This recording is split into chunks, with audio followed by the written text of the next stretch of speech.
नमस्कार दोस्तों, स्वागत है आपका द न्यूज लॉन्चर के इस यूट्यूब मंच पर। दोस्तों, बिहार के मुख्यमंत्री नीतीश कुमार कल राज्यपाल से मिलने पहुंचे थे।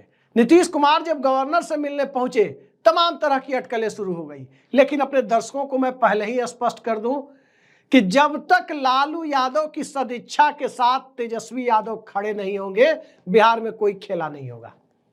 लालू यादव की इच्छा कभी पार्टी की इच्छा हुआ करती थी, लेकिन अब जमाना बदल गया है।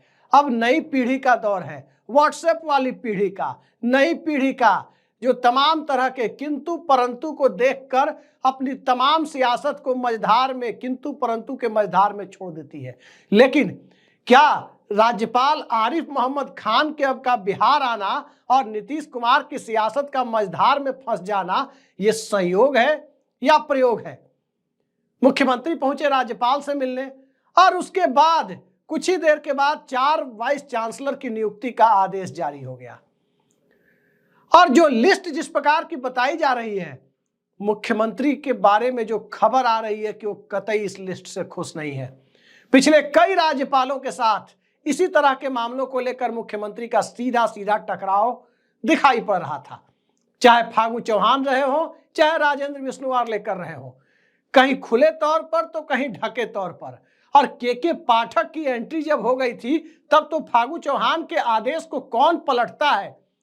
के पाठक पलटते हैं या के पाठक के आदेश को राज्यपाल फागू चौहान पलटते हैं? यह खेल भी बिहार में चल रहा था। लेकिन बिहार की सियासत जो कभी खेला से मुक्त नहीं रहती, क्या इस खेला से मुक्त रहने की बजाय इस खेला को बढ़ाने के लिए ही आरिफ मोहम्मद खान बिहार आए हैं?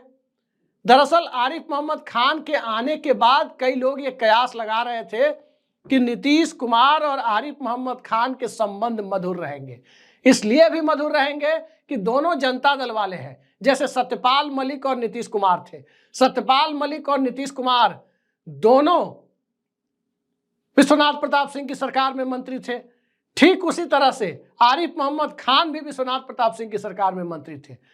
तो सवाल ये उठता है कि वीपी सिंह की कैबिनेट के लोगों को इधर उधर एडजस्टमेंट का काम, जनता दल से आए हुए लोगों के एडजस्टमेंट के काम के लिए क्या बिहार ही राजनीतिक रूप से मुफीद लग रहा है? पहले आरिफ साहब को केरल भेजा गया था। केरल गए तो राज्य सरकारों के साथ उनका टकराव वाइस चांसलर की नियुक्ति से शुरू हुआ और कई मसलों पर हुआ। और अब वो बिहार पहुंचे हैं, चुनावी साल में बिहार पहुंचे हैं। लेकिन आरिफ साहब की एक पहचान और रही है। दरअसल आरिफ मोहम्मद खान की पहचान किससे है? न तो पूर्व केंद्रीय मंत्री होने से है, न तो एक वोट से वाजपेयी सरकार गिराने वाले बसपा सांसद होने से है, न तो केरल और बिहार का राज्यपाल होने से है। आरिफ मोहम्मद खान की पहचान 1986 में साहबानो मामले पर सुप्रीम कोर्ट के फैसले के खिलाफ जब राजीव गांधी की सरकार उसे पलटने का प्रस्ताव लेकर आ रही थी, तो उस प्रस्ताव पर सरकार में रहते हुए, कांग्रेस पार्टी में रहते हुए, वो 54 मिनट की जो उनकी स्पीच है, उस समय टेलीविजन का जमाना नहीं था, उस समय लाइव टेलीकास्ट या रिकॉर्डिंग नहीं होती थी संसद की कार्यवाही की, लिहाजा उसकी फुटेज नहीं है। लेकिन पार्लियामेंट के आर्काइव्स में जाकर उसे देखा जा सकता है कि जिस प्रकार की प्रगतिशीलता की बातें आरिफ मोहम्मद खान ने की थी, उसके लिए उनकी पहचान थी। और वो प्रगतिशीलता, वो प्रोग्रेसिव अप्रोच राजीव गांधी के आसपास दिख रहे अल्पसंख्यक नेताओं को रास नहीं आई थी। लेकिन किसने सोचा था कि प्रगतिशील आरिफ मोहम्मद खान रूढ़िवादिता की पहचान बन चुकी, उस रूढ़िवादिता को ही विचारधारा का सबसे बड़ा संबल मानने वाली पार्टी की गोद में जाकर बैठ जाएंगे? वो आरिफ साहब ने किया, वो भारतीय जनता पार्टी के साथ हो लिए, मोदी शाह की राजनीति के मुरीद हो गए। और जब वो मुरीद हो गए, उसके बाद उन्हें इनाम स्वरूप बिल्कुल जगदीप धनखड़ वाले अंदाज में केरल भेजा गया। अब पटना पहुंचे हैं और पटना चुनावी साल में पहुंचकर जब वो प्रगतिशील धारा को, भारतीय जनता पार्टी की धारा और उसके मिजाज के अनुरूप बोलने की कोशिश करेंगे, जैसा गोदी मीडिया की अदालत रूपी कार्यक्रमों में बोलने की कोशिश करते हैं, तो क्या नीतीश कुमार का पसमानदा वोट बैंक इसे स्वीकार करेगा? क्या नीतीश कुमार के वोट बैंक का वो हिस्सा इसे स्वीकार करेगा जिसके सहारे नीतीश कुमार की पार्टी अब तक राष्ट्रीय जनता दल को के एमवाई समीकरण को एकजुट नहीं होने दे रही है? कई सवाल है जो आरिफ मोहम्मद खान और नीतीश कुमार की सीधी टकराहट का कारण बन सकते हैं। एक कारण वाइस चांसलर की नियुक्ति का मैंने बताया, दूसरा कारण आरिफ मोहम्मद खान इस देश में जिस तरह की सियासत के लिए पहले कभी जाने जाते थे उसके ठीक उलट जाकर अब जो गवर्नर के रूप में वो सियासत कर रहे हैं, वो भी कहीं ना कहीं जेडीयू के लिए परेशानी का सबब है। कोई भी सरकार, कोई भी मुख्यमंत्री सिर्फ सेरेमोनियल राज्यपाल चाहता है, सिर्फ अलंकारिक राज्यपाल की कामना करता है। कोई ये कामना नहीं करता कि कोई राज्यपाल इस तरह से भूमिका निभाए जिसमें उसके सीधे सीधे सत्ता में हस्तक्षेप की स्थिति बने, तो वो नीतीश कुमार स्वीकार नहीं कर सकते, कोई मुख्यमंत्री नहीं कर सकता।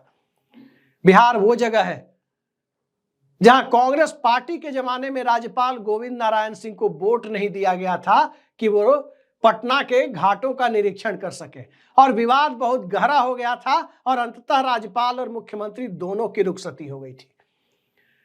तो बिहार में वो कांग्रेस पार्टी के आलाकमान का जमाना था, जब चाहे राज्यपाल बदल दे, जब चाहे मुख्यमंत्री बदल दे, जब चाहे विधानसभा अध्यक्ष बदल दे।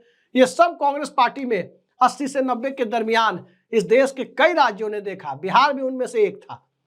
लेकिन सवाल यही उठता है कि कहां सुप्रीमो कल्चर वाली पार्टी नीतीश कुमार की, कहां सुप्रीमो कल्चर वाली पार्टी लालू यादव की, कहां सुप्रीमो कल्चर वाली और गुजरात लॉबी की गिरफ्त में फंसी हुई माने जाने वाली पार्टी भारतीय जनता पार्टी। इन सब की सियासत के बीच में सुप्रीमो कल्चर के दौर में एक सुप्रीमो राजभवन में बिठाकर बिहार की सियासत को प्रभावित करने की कोशिश को चुनावी साल में एनडीए के सहयोगी दल स्वीकार करने की स्थिति में है। जो लोग ये सोच रहे हैं कि आरिफ मोहम्मद खान यदि मनमानी पर उतरेंगे और उनकी मनमानी को उनके अल्पसंख्यक होने की वजह से लालू यादव और नीतीश कुमार पचा लेंगे, ये होने को नहीं है। इसलिए नहीं है क्योंकि अल्पसंख्यक समाज के बीच आरिफ साहब का अल्पसंख्यक होना आज मुद्दा नहीं है। आरिफ साहब भारतीय जनता पार्टी के साथ हैं, नरेंद्र मोदी और अमित शाह के साथ है, ये बड़ा मुद्दा है। और इस मुद्दे के इर्द गिर्द नीतीश कुमार को भी अपनी लाइन ड्रॉ करनी होगी, लालू यादव को भी अपनी लाइन ड्रॉ करनी होगी। और लालू यादव की पॉलिटिकल लाइन पहले से ड्रॉ है, वो पहले से दिखाई देती है कि वो भारतीय जनता पार्टी के साथ खुलकर कभी जा नहीं सकते। वो पहले से दिखाई देती है कि जो भी बीजेपी के साथ रहेगा लालू यादव उसके विरोध में खड़े रहेंगे।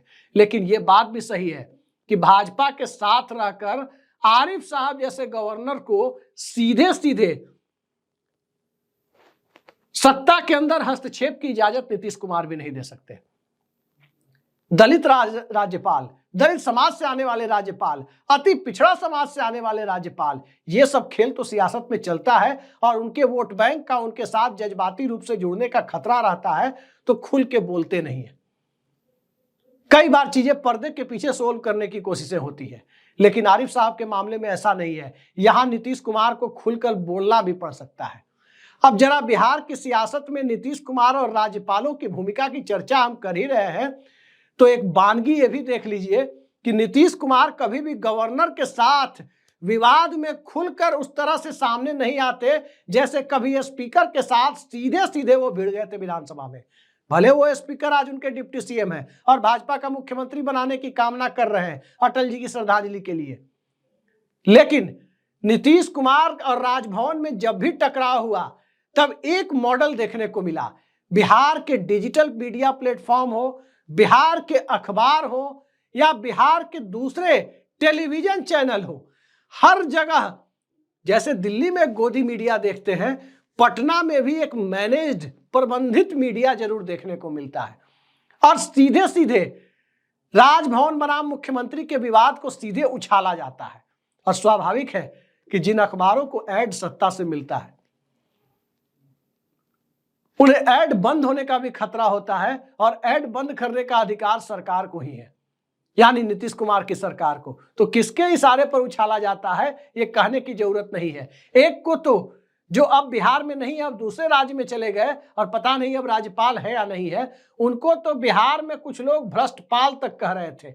मामला यही वीसी की नियुक्ति का था, लेकिन अब तो आइडेंटिटी पॉलिटिक्स का मामला है। आरिफ साहब की सियासत नीतीश कुमार की सियासत को खत्म कर सकती है।